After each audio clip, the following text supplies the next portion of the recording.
Bonjour à tous, aujourd'hui nous allons parler d'immortel dans la question du jour. Alors est-il vrai que l'immortel est appelé ainsi parce que les Grecs de l'Antiquité croyaient que son huile apportait l'immortalité? Eh bien c'est faux.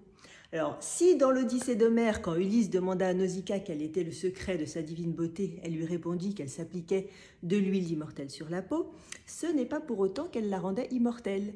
Et bien qu'encore aujourd'hui son huile soit utilisée en cosmétique pour ses effets anti-âge, l'origine de son nom vient de l'aspect de sa floraison qui semble sèche dès son éclosion. Ainsi, l'abeille s'appelle immortelle car ses fleurs, même fanées, jouissent d'une splendeur éternelle. Son nom botanique Hélichrys est l'alliance du grec hélio qui signifie soleil et chrysome qui signifie or. Soleil d'or, le nom parfait pour cette sublime fleur jaune d'or. Dans la mythologie grecque encore, Apollon, dieu de la beauté masculine, des arts et de la lumière, aimait se coiffer de couronnes d'hélichrys pour illuminer son beau visage et rappeler à tous son immortalité. Petite mais costaud, l'immortelle aime les terrains arides, les sols caillouteux, comme ceux de la région méditerranéenne. Emblème du maquis corse, on peut la trouver sur la roche ou sur des dunes de sable. En aromathérapie, elle est appréciée pour sa teneur en vitamine K, qui lui confère ses vertus anti-inflammatoires, anti-hématomes et cicatrisantes. En parfum, elle peut d'abord rappeler la camomille, puis son sillage se fait plus mystérieux. À l'image de sa couleur, son essence est flamboyante.